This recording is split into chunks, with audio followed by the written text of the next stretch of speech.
अस्सलाम वालेकुम, मेरा नाम जीशान है और आप देख रहे हैं मेरा यूट्यूब चैनल हक पे बोल। दोस्तों, पाकिस्तान की अगर तारीख को देखें तो कोई भी हुक्मरान अपनी मर्जी से नहीं गया, उसने अपनी मर्जी से कुर्सी नहीं छोड़ी, उसको कुर्सी से उतारना पड़ता है। इन लोगों को इतनी ज्यादा मोहब्बत होती है कुर्सी से, और दूसरे जो इनके इर्द गिर्द लोग होते हैं वो कहते हैं कि नहीं जनाब, वज़ीर आज़म सब कुछ अच्छा है, आप बहुत मजबूत हैं, ये कुछ नहीं कर पाएंगे। तो इमरान खान साहब के साथ भी ऐसा ही हुआ, बल्कि कुछ बुरा हुआ आप यूं कह लें, क्योंकि इमरान खान साहब को जिस तरह उतारा गया, पहले तो ऐसे हुआ करता था कि या तो उनकी वो खुद इस्तीफा दे देते थे या फिर फौजी आ जाते थे, या फिर उनके खिलाफ भी तहरीके अदम एतमाद पेश हुई, लेकिन वो उससे निकल गए। ये जो काला धब्बा किसी ने अपने मुंह पर नहीं लिया। तो जब पीडीएम इमरान खान के खिलाफ तहरीके अदम एतमाद लाने की तैयारी कर रही थी, इन पर प्रेशर बढ़ाया जा रहा था, तो उस वक्त इमरान खान साहब से राब्ता किया गया था। राब्ता किन लोगों ने किया था ये आप खुद समझदार हैं। तो इमरान खान साहब से ये कहा गया था कि खान साहब अब आपका बचना मुश्किल है, आपकी बेहतरी इसी में है कि इज्जत के साथ इस्तीफा दें और नए इलेक्शन कॉल कर दें। लेकिन मैं आपको पहले भी बता चुका हूं कि जो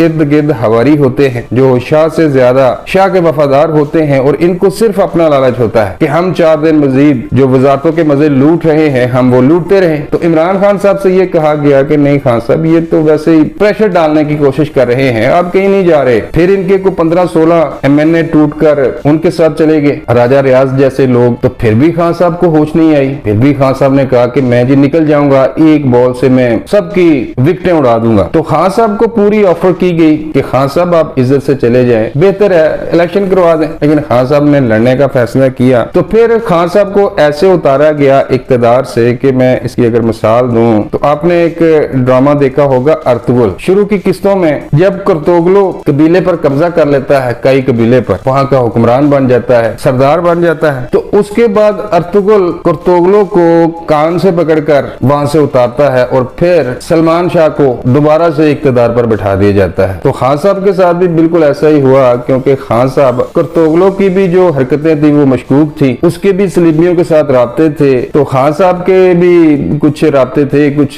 पाकिस्तान दुश्मन लोगों के साथ। तो फिर बिल्कुल कर्तोगलो की तरह खान साहब को इक्तदार से अलग किया गया और खान साहब के मुंह पर वो धब्बा लग गया तहरीके अदम एतमाद के नतीजे में घर जाने का, जो इससे पहले किसी भी हुक्मरान के माथे पर यह धब्बा नहीं लगा था। तो असल में खान साहब को तकलीफ हो भी इस बात की रही है कि मुझे तो इन्होंने बस ऐसे समझ लें कि कान से पकड़ के उतार दिया और शहबाज शरीफ को बैठा दिया है। अब दूसरी तरफ चलते हैं, सेम सूरत हाल पंजाब में है। परवेज लाई की हुकूमत की भी इस वक्त जो इमरान खान की हुकूमत के साथ जो आज से 4 माह पहले या 5 माह पहले जो सूरत हाल दरपेश थी इमरान खान साहब की हुकूमत को, वही पंजाब की हुकूमत का हाल है। तो पंजाब के बारे में हम काफी दिनों से आपको बता रहे हैं कि पंजाब की परवेज इलाही की हुकूमत डावाडोल है, ये किसी भी वक्त इनके खिलाफ तहरीके अदम एतमाद लाई जा सकती है। अब सीन कुछ यूं बनते जा रहे हैं कि परवेज इलाही को भी कहा जा रहा है, जो हवारी बैठे हुए हैं, जो शाह से ज्यादा शाह के वफादार बनने की कोशिश करते हैं ताकि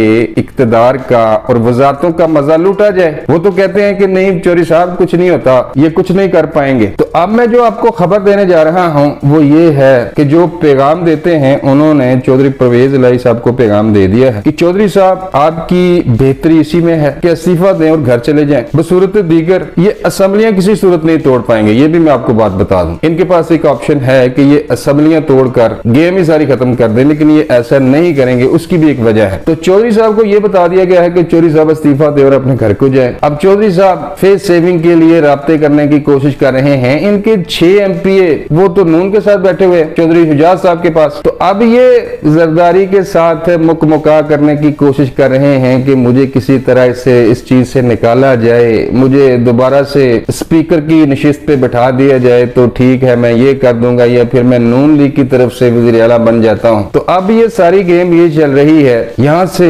निकलने की कोशिश की जा रही है। लेकिन परवेज इलाही साहब एक बड़े घराने के सियासतदान हैं, चौधरी ज़हूर इलाही खानदान के चश्मो चिराग आप इनको कह सकते हैं, उनके भतीजे हैं। तो वो बड़े सुथरे सियासतदान थे, इनको चाहिए कि ये वजारतें हैं, ये वज़ीर आला पहले भी ये रहे हैं, ये तो आनी जानी चीजें हैं, इस्तीफा दें और घर को जाएं। अगर ये इस्तीफा नहीं देते या इमरान खान के रास्ते पर चलने की कोशिश करते हैं तो बिल्कुल जो इमरान खान का हाल हुआ था, यानी कि कर्तोगलू की तरह जिस तरह इमरान खान साहब को कान से पकड़कर उतारा गया था, इनका भी यही हाल होगा। और खबर यह है कि पैगाम पैगाम पहुंचाने वालों ने इनको बता दिया है कि चौधरी साहब आपके सामने ये रास्ता है, अगर आप ये नहीं करते तो आपके खिलाफ तहरीके अदमे एतमाद आने वाले चंद दिनों में चौधरी परवेज लाई के खिलाफ तहरीके अदमे एतमाद लाई जाएगी। और फिर गवर्नर पंजाब जो कि नून लीग के हैं वो चौधरी परवेज लाई से कहेंगे कि चौधरी साहब आप एतमाद का वोट तो ले, अपने बंदे पूरे करके दिखाएं, तो यहाँ पर इनके बंदे पूरे नहीं होंगे। यानी कि पंजाब हुकूमत, मुझे ऐसा लगता है कि